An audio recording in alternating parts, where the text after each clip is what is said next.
Alright guys, the Kentucky Yankee here. We've got a couple of projects here to work on today, a couple trucks, or if you speak English, that would be projects, not projects.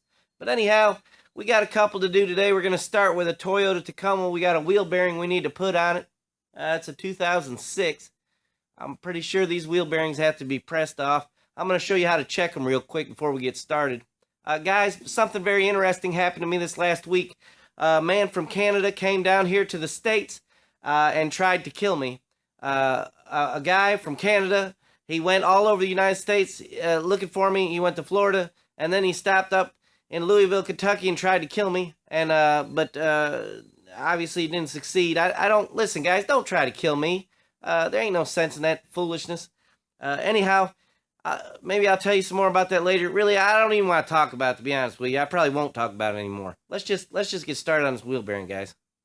All right, guys, there she is on the lift. I want to show you guys what I do to check these wheel bearings. Come up to them. Just listen closely.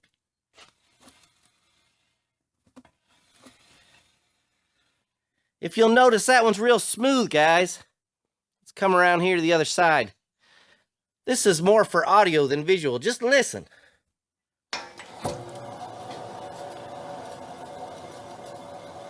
Can you hear that? Can you hear that, guys? So that's how you know this wheel bearing on this side is bad. The other one is smooth sounding. You can't always check them that way. Sometimes they're not that bad, and you gotta just drive them and learn to tell which side is the bad one. But for now, this is the easy one. It's the driver's side. Let's get started.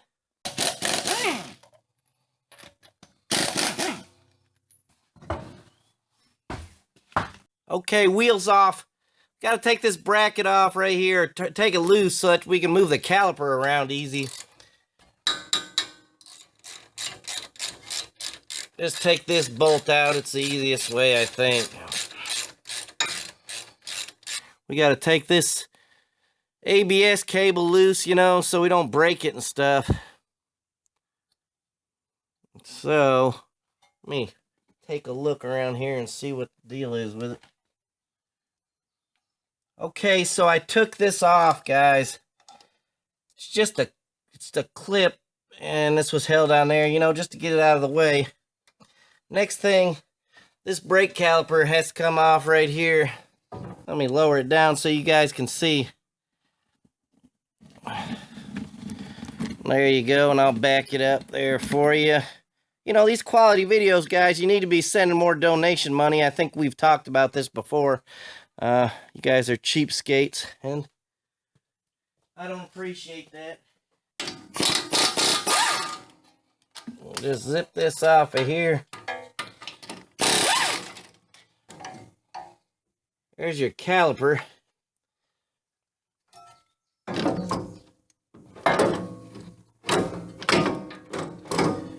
There's a good place to shove that caliper. The calipers, guys, don't let them hang by the hoses. That ruins the hoses. A lot of times you got to hang them from something. This one already had a compartment made for it to stick right there. So that's good enough. We'll leave it there. Got to take this upper ball joint off and lower ball joint off, it looks like. So let's continue on. All right, next thing is this sway arm link right here needs to come loose from the spindle or whatever you call that piece. I don't know what it's called. Anyways, there you go. This rotor, guys, has to come off. Let me show you this rotor. These holes right here, let's see if you can see. Oh, yeah.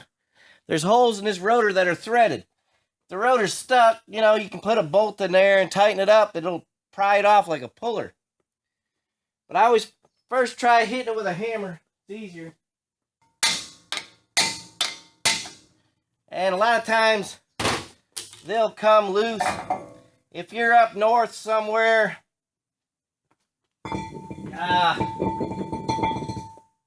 it'll be rusted and you'll have to use those bolts in there, press it off. Now, guys, I've made a mistake here. Well, that's rough, really rough. The mistake I've made, can you see me, guys? I'm in here.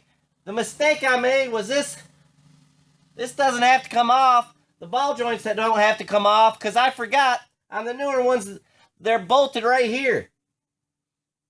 There's bolts right around here, guys. We'll unbolt those, and you still got to press this out, I believe. So let's get that apart. Interesting. So far, I think I've used one 12mm socket. All of these other ones have been 17mm.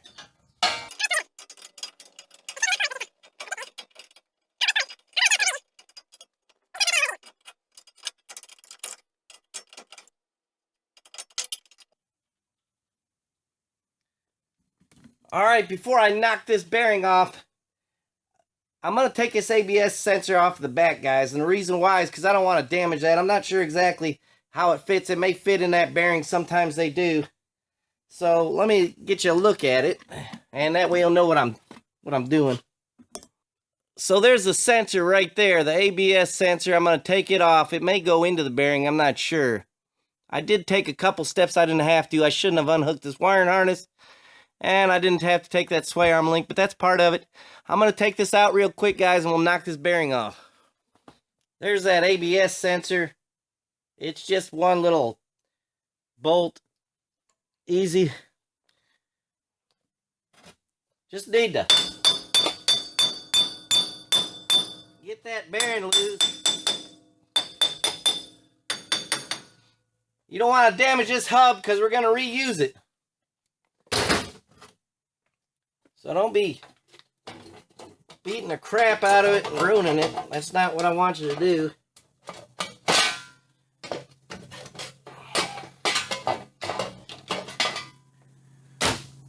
Once that's turned loose, you got to take your wrench and take these the rest of the way out. You can't take them the whole way out with the bearing pushed in. As it comes out, you got to take your bolts out. There you have it. Okay, so here's the bearing. It's got a lock ring around it right here. This was hidden. I've already got it out. And it's made so that we can unscrew it. I had to tap it with this punch. They make a tool for this, but I can't afford it because you guys won't send me any money, so I had to use this punch. But this is the first step to getting this bearing off, is this right here.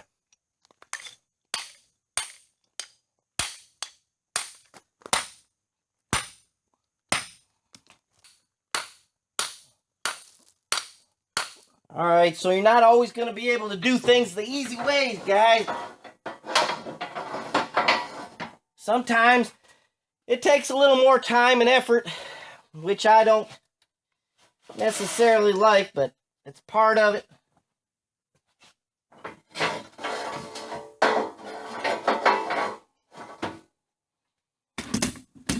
Oh, sorry, fellers.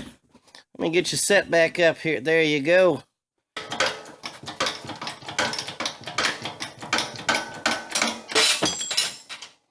There she is.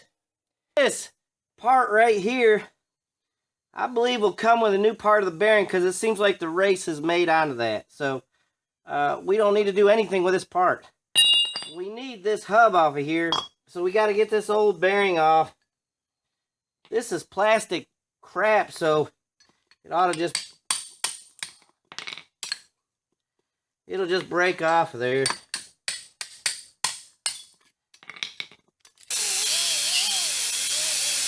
I'm sure this could be done with a bearing separator, but again, you guys do not send enough money to buy any tools, so I've got to do what I've got to do here.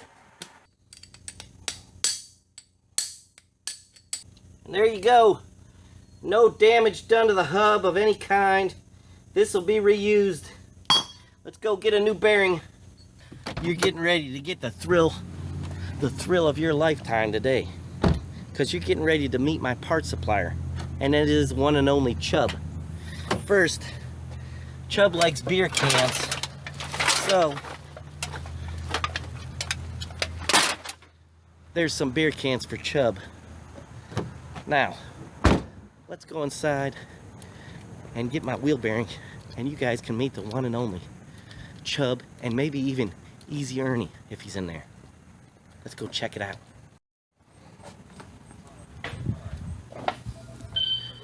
And look at here, the whole crew. Here to our left, we have Chubb. Chubb, raise your hand. Both of them. Both of them up. To your right, Easy Ernie. Easy, Ernie. Come on, Easy, turn around here and smile. Mugshot. See there? Mugshot. And these are the men that supply me with parts. All right, Chubb and Ernie. Now that the Kentucky Yankee has made you worldwide famous, you might want to go up there, guys, and hit that little PayPal link and give me some money. Anyways, here's the part we got.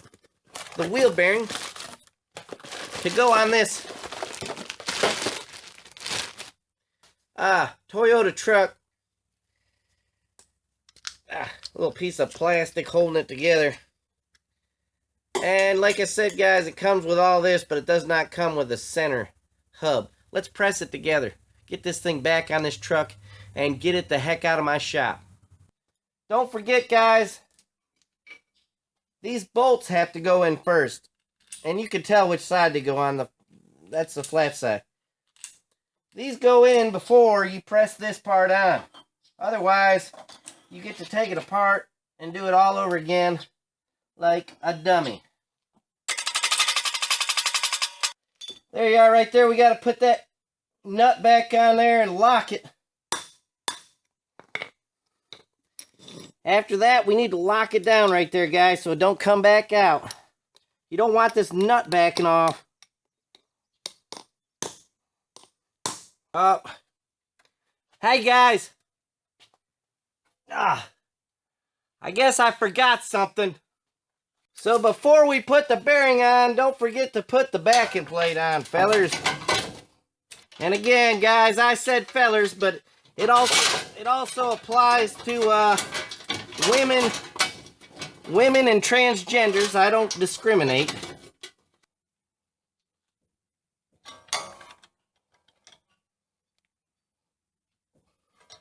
The rotor and caliper are back on. I'm getting ready to tighten them up. Make sure you always torque everything to specifications. And when you put the caliper on, don't twist up the brake lines, guys. Make sure they're nice and straight like they're supposed to be. Don't twist them up so they don't work right and bind and everything. That's stupid. Some of you people need every single freaking detail, so I'm going to try and give it to you. There you go. See that? Isn't that nice? There you go. You got every little detail. See there? I'm pushing a little sensor in there. Let's try again. I'm pushing a little sensor in there. Just trying to make sure it's bottomed out and nice. You don't never tighten something up if it's not bottomed out. That's how you crack stuff and break stuff. And again, that's stupid. Don't do that.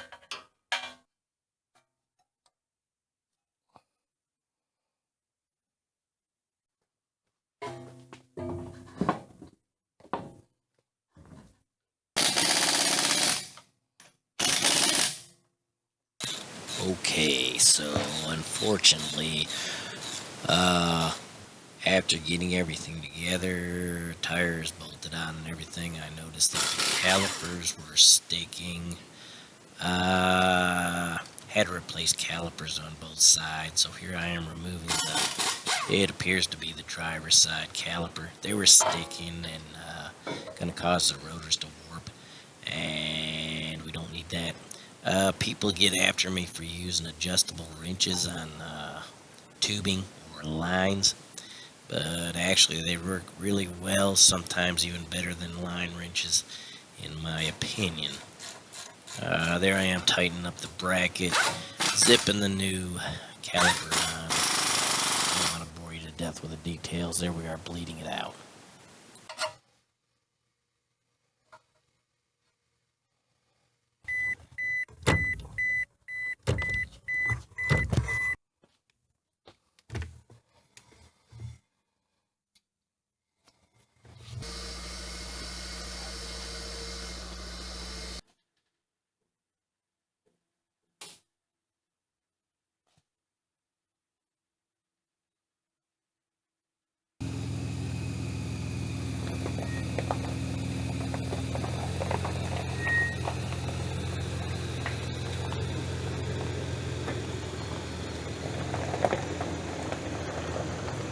Okay, so all in all, everything went well. You know, we had to replace both them front calipers. I noticed the passenger side sticking a little bit when I first checked it out, and I knew that was a possibility. We might have to change them. I wasn't expecting the driver's side. I think the bearing had a little play in it, was cocked one way and allowing it to be loose. And when I put the new one on, it tightened it up. We replaced both of the calipers. Everything's fine, guys. I test drove it, smooth and quiet. We're going to get a Ford in here maybe in the next day or two. I'm not going to do it today, guys. Listen, again, the main reason for this video is to take as much money from you as possible. So send it to my PayPal account. There's a link for my PayPal on my YouTube, and you guys need to quit being so stingy and send some money to me, as much as you have. I'm sick of making videos and not making money, so send the money on, guys. We'll keep doing these projects if you send money, and if you don't, maybe I'll stop. How's that for a threat? Well, I guess I need to If go I back. see this on YouTube and it's got a bad deal with it, I'm gonna come get you. I know where Ernie. you live. Ernie, I ain't scared of you. Yeah, you're not. No, I ain't scared of you, Ernie. Okay. Oh, Lord.